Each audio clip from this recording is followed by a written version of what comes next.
Al Ascenso de mis sueños se ahogó en una Cena Solitaria, mientras mi familia celebraba a mi hermano y su moto, Acuática. El déspota de Eric algo no cuadraba desde el momento en que puse un pie en el restaurante. El camarero, con una sonrisa amable, preguntó si seguiría necesitando una mesa para cinco. Ascendí, así que sono más mentira a mis propios oídos. Siempre me enseñaron que la familia aparece, especialmente en los momentos importantes. Pero ali estaba yo, solo, en un rincón junto a la ventana, jugueteando con la servileta y revisando mi teléfono cada 10 segundos, como un novato en su primera cita. Incluso miré entre dientes, intentando parecer despreocupado. Solo están un poco retrasados, murmuré mientras pedía una bebida que en realidad no quería. Mi nombre es Eric y tengo 33 años. Después de casi una década de esfuerzo incansable en la misma empresa mediana, finalmente había conseguido el ascenso que tanto perseguía, director senior de proyectos. No era solo un título, era la validación de innumerables noches trabajando hasta la madrugada mientras mis amigos salían, de cada fin de semana, and que reches una cerveza para terminar un informe. Era estabilidad, progreso, era mío.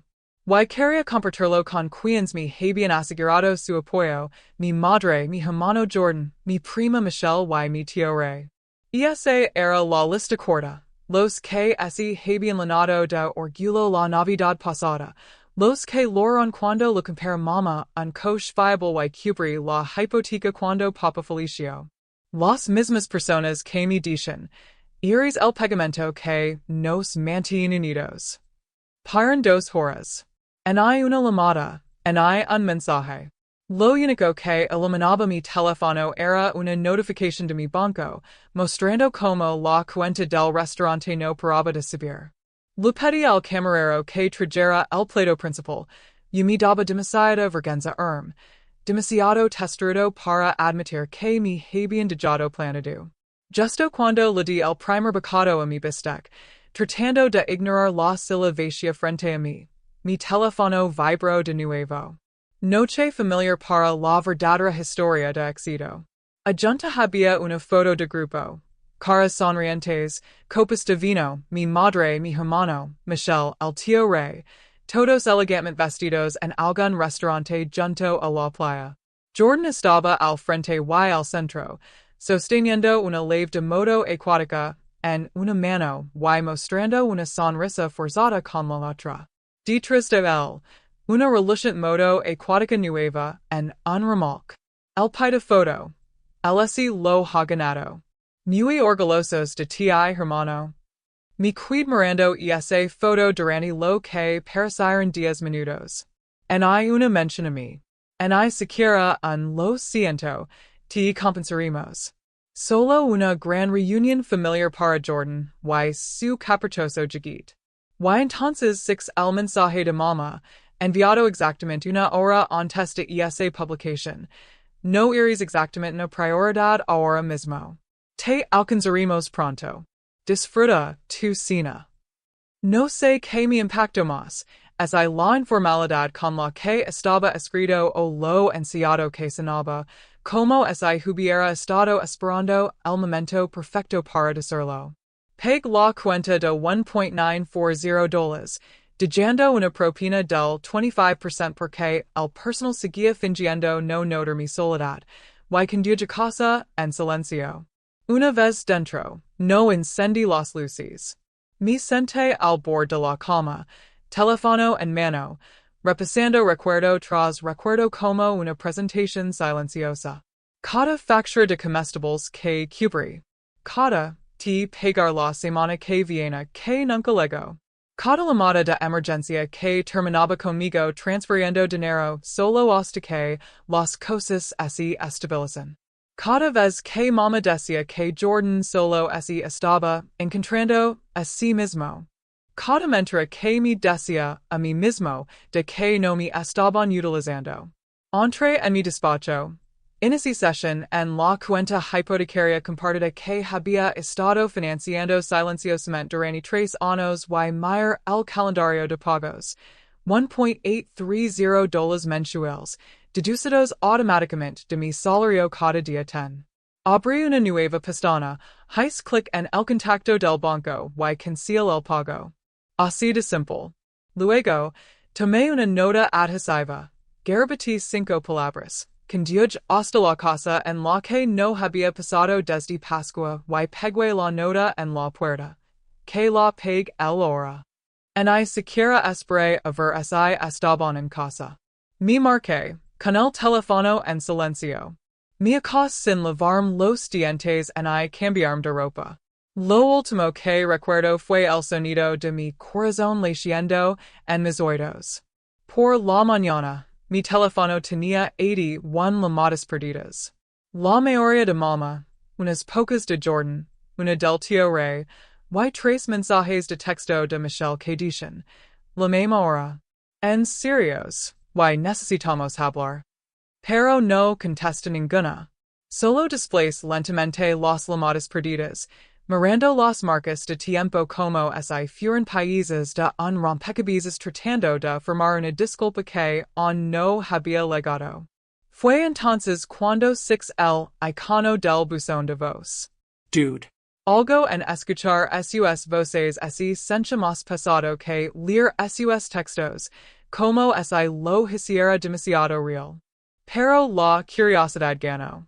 Presión reproducir y lo que escucha continuación me hizo agarrar el borde de la mesita de noche hasta que mis nudillos se pusieron blancos. Era la voz de mi madre, pero no la que conocía. No el tono suave y melódico que usaba cuando me arropaba de niño o la voz orgullosa que usaba cuando estaba en el cuadro de honor en la escuela secundaria. No, esta era fría, aguda, frenética. Eric, ¿qué hiciste? La hipoteca reboto. Mi llamaron del banco esta mañana y dijeron que el pago no se realizó. No entiendo. ¿Por qué harías eso sin decirnos? ¿Sabías que contábamos contigo, tu hermano? Por fin lo vi bien y tú simplemente estás siendo rencoroso. Luego, como en una dramática telenovela, bajo la voz un susurro loroso, así no se comporta la familia. Reproduce esa frase, así no se comporta la familia. Una y otra vez, la ironía calando más profundo cada vez. El siguiente mensaje de voz era de Jordan. Hermano, esto está mal. Mama está enloqueciendo. Lo vamos a arreglar. Solo necesitábamos un poco de tiempo. No tenías que cortarlo así. En serios, ¿estás tratando de que perdamos la casa? Un poco de tiempo. 3 años de pagos, pero aparentemente debería haberles dado más tiempo. El tercer mensaje de voz era de Michelle. En I siquiera intento finger. Ok. Wow. Así que ahora estás castigando a toda la familia? ¿Por qué? ¿Una cena? Madura. Siempre actúas como el mártir. Como si fueras el único que hace algo por alguien. Noticia de última hora.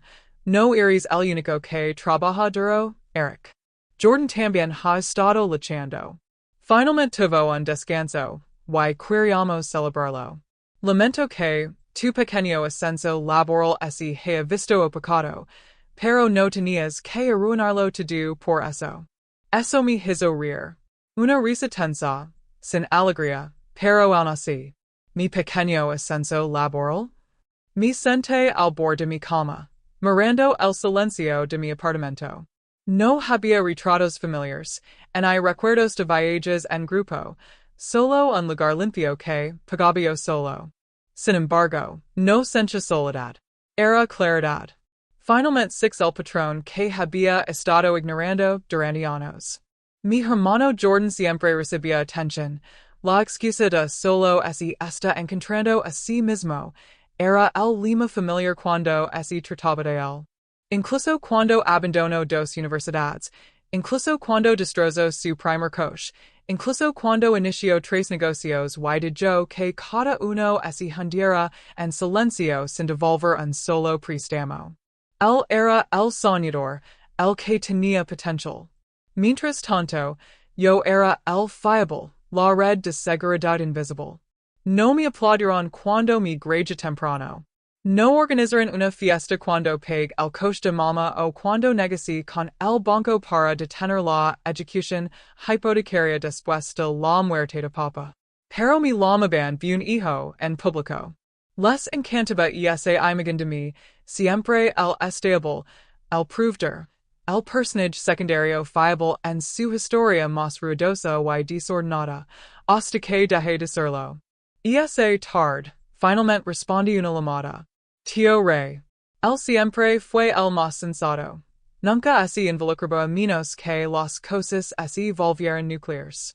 Pense que alguien merecía una conversación. Era él. Eric, dijo con voz grave y tensa, tienes que hablar con tu madre. ¿Por qué? Pregunt, tranquilo pero directo.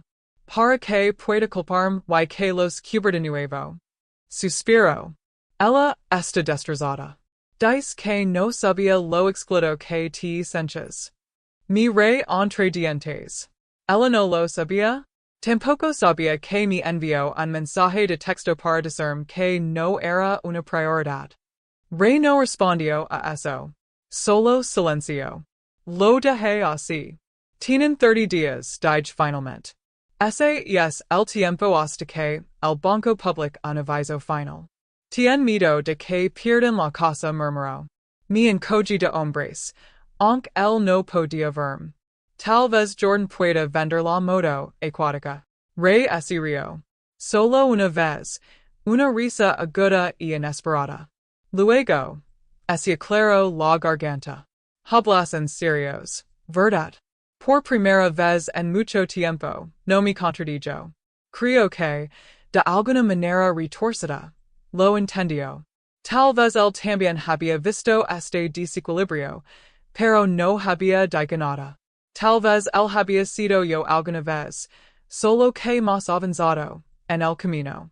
Más tarde esa noche, recibí un largo mensaje de mamá. Lo llamó un malentendido. Dijo que no quería que la cena se convirtiera en una competición. Intento suavizar el lenguaje, incluso incluyo un estoy orgullosa de ti, enterrado en el párrafo 5. Pero luego termino con, no dejes que este error arruine todo lo que hemos construido como familia. ¿Un error? Fue entonces cuando me di cuenta de que habíamos estado construyendo dos cosas muy diferentes. Yo había estado construyendo confianza, responsabilidad, estructura.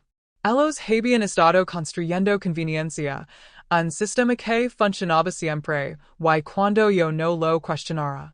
En el momento en que me retire, ese resquebrajo. A la mañana siguiente, revise la cuenta compartida. No se habían realizado pagos. Nadie lo había intentado. Estaban esperando que se diera, que fuera la persona más grande. Ese siempre fue el guión. Ser la cuenta por completo. Esa misma tarde, Michelle apareció en mi apartamento sin invitación. Llamó con fuerza y, cuando abrí la puerta, entró como si fuera suya. Necesitamos hablar, dijo, con los brazos cruzados. Me fui junto a la puerta. ¿Sobre qué? Sobre este pequeño berrinche que estás haciendo. Estás lastimando a mamá. La Meyer. ¿Lastimándola? Me envió un mensaje de texto durante la cena para decirme que no era una prioridad mientras celebraba a Jordan, el tipo que no ha pagado una comida en años. Compro una moto acuática, gritó ella. Está haciendo algo por sí mismo. Eso no es un crimen. No, dije lentamente. Pero finger que eso es un gran logro mientras descartas todo lo que he hecho por la familia. Ese es el problema. Me miró con furia. Siempre actúas como la víctima. No. Yo no soy el tonto, dije. Ella se burló. son tu familia. Lo eran, dige en voz baja. Ahora solo son personas por las que solía pagar. Fue entonces cuando comenzaron los gritos afuera. Jordan, en el estacionamiento, paseando junto al coche de mama. Lo observe por la ventana, pasándose las manos por el pelo, gritando al teléfono. No necesitaba escuchar las palabras. Podía adivinarlas todas. Why no me moví porque, por una vez, no había serio quien lo arreglara todo. Michelle no ese fuera inmediato. Se quedó ali, mirandome como si intentara encontrar la versión antigua de mí. El que ese habría disculpado a estas alturas, quizás incluso habría ofrecido transferir un pago partial solo para aliviar la tensión. Esperé, con los brazos cruzados, sin decir nada. Debió darse cuenta de que no estaba mintiendo, porque finalmente ese dio la vuelta sin decir una palabra y así fue. Sin portezo, sin comentario final dramático, solo silencio. Fue una extraña clase de calma después de que así fue. No exactamente paz, más bien quieta después de una larga tormenta, donde no está seguro de si los cielos así han despejado o si viene otra ola. Prepare café. Me senté en mi balcón. Observa los mismos vecinos para sus mismos perros en sus mismas rutinas. Pero mi mundo había cambiado. Esa tarde, recibí un mensaje de texto de mi viejo amigo Cam. Había sido mi compañero de cuarto en la universidad. Conoce mi dinámica familiar mejor que la mayoría, aunque solo había visto la punta del iceberg. Tío, ¿estás bien? Tu mamá acaba de llamar a mi mamá. Dijo que estás teniendo un ataque. Lo miro por un momento, luego envié una respuesta corta. No, solo me desperté por fin. Él no insistió. Solo respondió con un emoji de pulgar hacia arriba y un orgulloso de ti amigo. Eso me golpeó más fuerte de lo que esperaba. Alrededor de las 6 p.m., mi teléfono volvió a vibrar. Esta vez, una solicitud de FaceTime de mamá. No respondí. Unos minutos más tarde, luego un largo mensaje de texto. Comenzó suave, intentando el tono maternal cálido y con un toque de culpa. Eric, cariño, por favor, no dejes que esto se descontrole más. Sé que las cosas no salieron como esperabas, pero estábamos realmente felices por Jordan. No queríamos eclipsar. ¿Podemos hablar? Por favor. Cocinaré tu lasagna favorita esta noche. Solo nosotros. Necesitamos arreglar esto. Luego, casi como si cambiara un interruptor, el segundo párrafo se volvió más cortante, pero cancelar la hipoteca fue imprudente. Nos pusiste todos en peligro. No tenías derecho a tomar una decisión unilateral sobre la casa, especialmente cuando la has estado cubriendo voluntariamente. Esto no era tu carga para solta. ¿Voluntariamente? Esa palabra me afectó. Como si hubiera dejado caer $65,000 en 3 años como si fuera calderilla que encontré de camino al trabajo. En hay una disculpa. En hay un reconocimiento, solo expectativas. Me recuerdo la Navidad pasada, cuando Jordan le había regalado a mamá un bolso de diseñador, pero usó mi tarjeta de crédito sin preguntar. Y es más fácil así. Había dicho, riendo como si fuera una broma inofensiva. Why mamá? Ella había dicho que yo estaba exagerando al exagerar que lo devolviera. Y es la familia, había susurrado, dando palmaditas en el hombro. Siempre ayudas. Así eres tú. Pero quizás no tenía por qué serlo. Más tarde esa noche, estaba revisando mis correos electrónicos cuando apareció uno nuevo. Ascenso. Aviso de fallo de pago. Última advertencia. Lo abrí. Era el aviso oficial de 15 días antes de que la hipoteca entrara en estado de impago. Casi podía oír el pánico apoderarse de la ciudad. No respondí. En su lugar, Abrí la vieja hoja de cálculo que había guardado, una que no había actualizado en meses. Cada transferencia bancaria, cada pago de servicios públicos, cada préstamo temporal que nunca se devolvió. Cada fila estaba cuidadosamente etiquetada, codificada por colores según el destinatario. Ocupaba 10 páginas completas, más de $82,000 en los últimos 5 años. Mayor el total. Luego, abrí un documento en blanco, lo title lo que me debo a mí mismo, y comencé a escribir. No era solo un ajuste de cuentas financiero. Era personal, emotional. Por cada vez que me interrumpían en la mesa, por cada la próxima vez te toca ti de cumpleaños, por cada celebración que financié y de la que fui excluido. No me di cuenta de lo pasado que así había vuelto el peso hasta que finalmente lo dejé. Y esa noche, recibí un mensaje de video de Jordan. Estaba sentado en el sofá, con el pelo revuelto, la cara enrojecida. Amigo, ¿qué estás haciendo? Dijo con voz temblorosa, falsamente tranquila. Estás castigando a todos por una cena. Medora. Sí, nos equivocamos, pero esto. Tienes a mamá llorando cada hora. Michelle me está llamando sin parar y ahora el banco está llamando. Desvió la mirada por un segundo y luego agregó. Solo vuelve a activar los pagos. Hablaremos después. No respondí porque no querían hablar. Querían reiniciar el sistema, topper el agujero sin abordar la fuga. Paran 3 días. Fui a trabajar como de costumbre. Volví a correr. Cosine comidas, de verdad. Era casi cómico el tiempo que de repente tenía. No tenía que revisar si el seguro del coche de Jordan si había renovado o si la factura de electricidad de mamá estaba pagada. No tenía que poner recordatorios en el calendario para el alquiler de Michelle. Y cada mañana, veía como el chat de grupo se volvía más caótico. Michelle lo había renombrado a emergencia Eric. Por favor, respond. Luego, crisis hipotecaria. Luego, chat de unidad familiar broken heart. Lo silencí. Solo lo abrí una vez, solo para leer un mensaje del tío Rey. Les advertí que esto pasaría. Nunca fuiste el débil. Solo eras demasiado generoso. Ese mensaje lo guard, porque fue la primera vez que alguien en esa familia lo dijo, en voz alta. El punto de inflexión llegó al séptimo día. Mama apareció en mi puerta, pero no sola.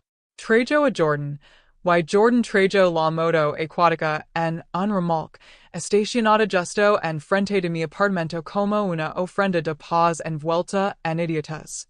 Llamó una vez, luego otra. No abrí. Grito.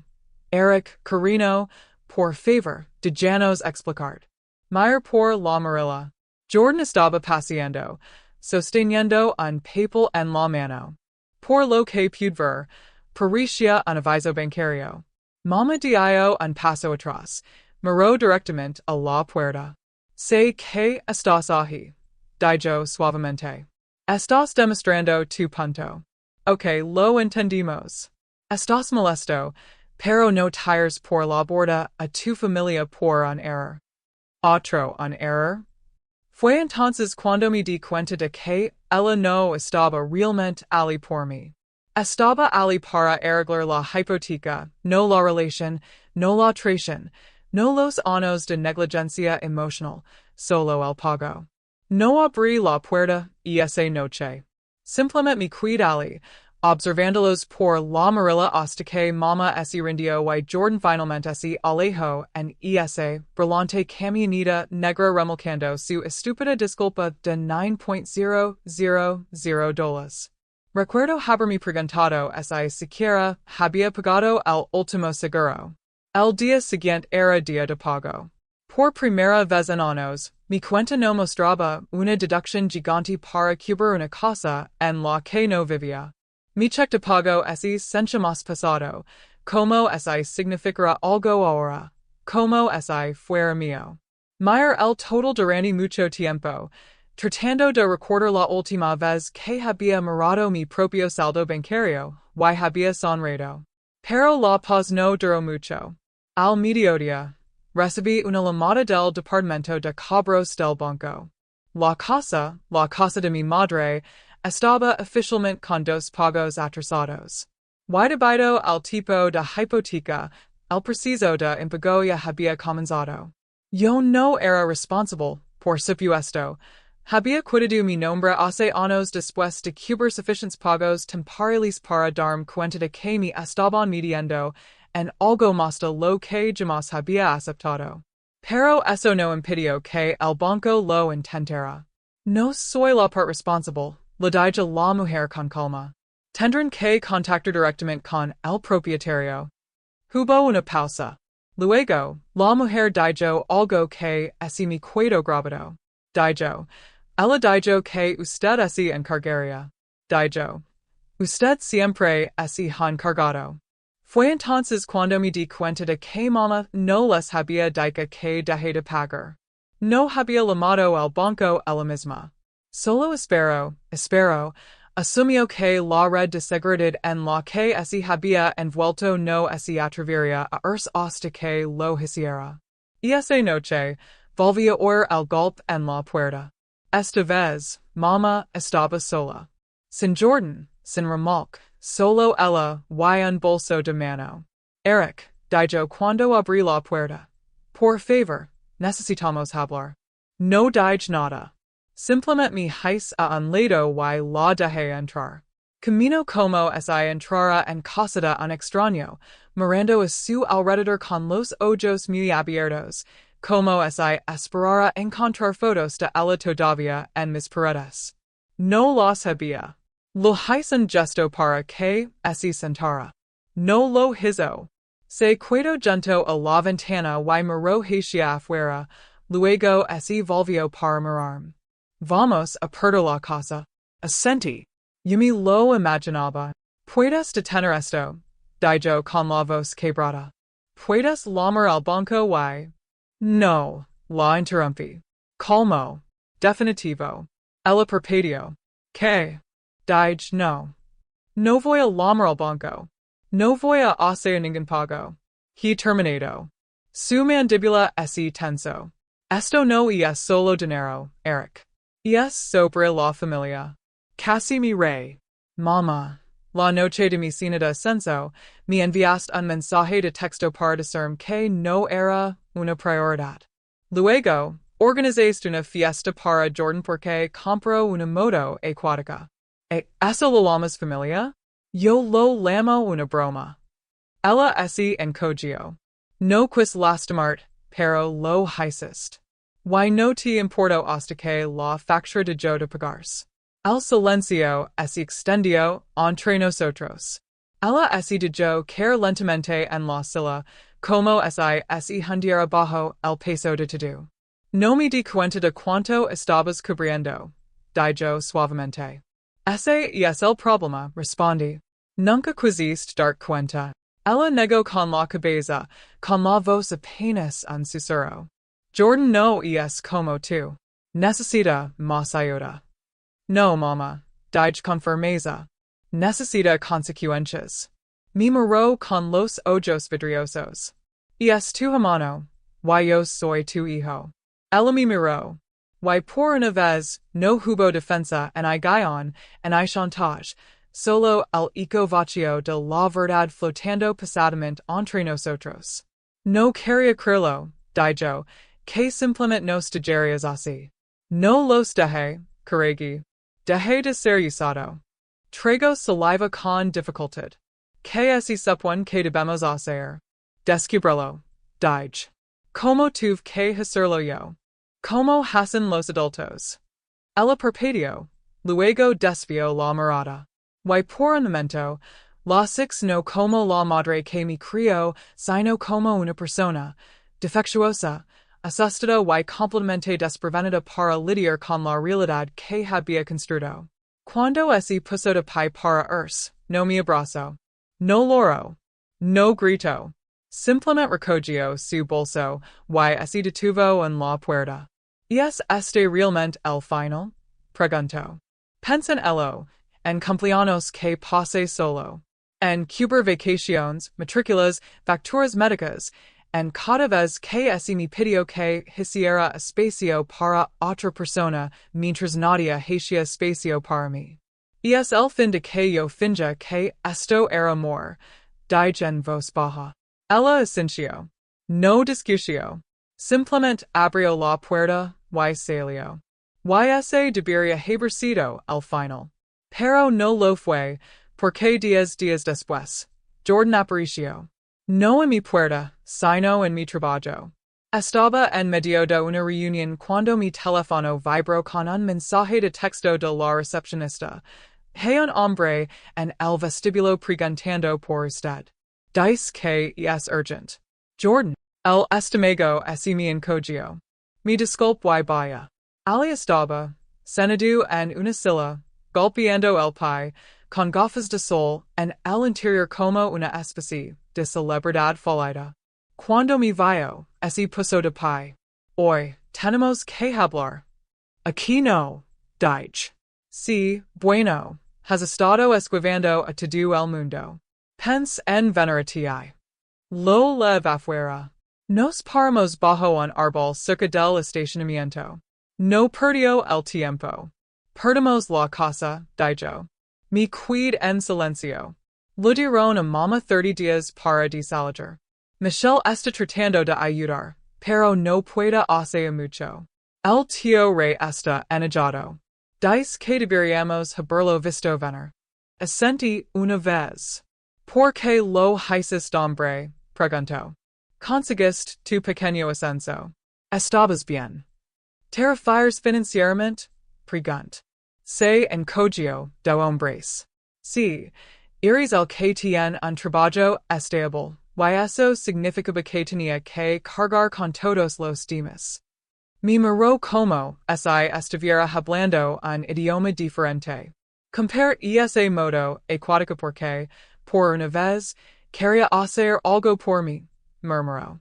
Y dejé de pagar la hipoteca porque, por una vez yo también, dije. Me miró fijamente, y algo cambió. Su boca se contrajo, una comprensión se filtró detrás del ego. Mama se vía quedar con Michelle, dijo finalmente. Probablemente me quedé con el tío Rey. Bien. Miró el suelo de grava. Supongo que siempre pense que seguirías encargando. Lo sé, dije. Volvió a mirarme, con los ojos entrecerrados. Así que eso es todo? Simplemente vas. No me voy, dije. Estoy libre. Él negó con la cabeza. ¿Crees que eres mejor que nosotros? No, dije. Simplemente mejor sin ustedes. Eso no le gustó. Pero no discutió. Simplemente se dio la vuelta. Camino hacia su coche y así fue. Y esa noche, abrí mi teléfono, después por el chat de grupo por última vez, le cada mensaje que había ignorado. Luego lo eliminé. Una semana después, me mudé a un nuevo apartamento. Compré un escritorio que había estado mirando durante meses. Reservé unas vacaciones en solitario. Incluso conseguí un nuevo número. El dinero que solía gastar en ellos lo puse en una cuenta de ahorros de alto rendimiento.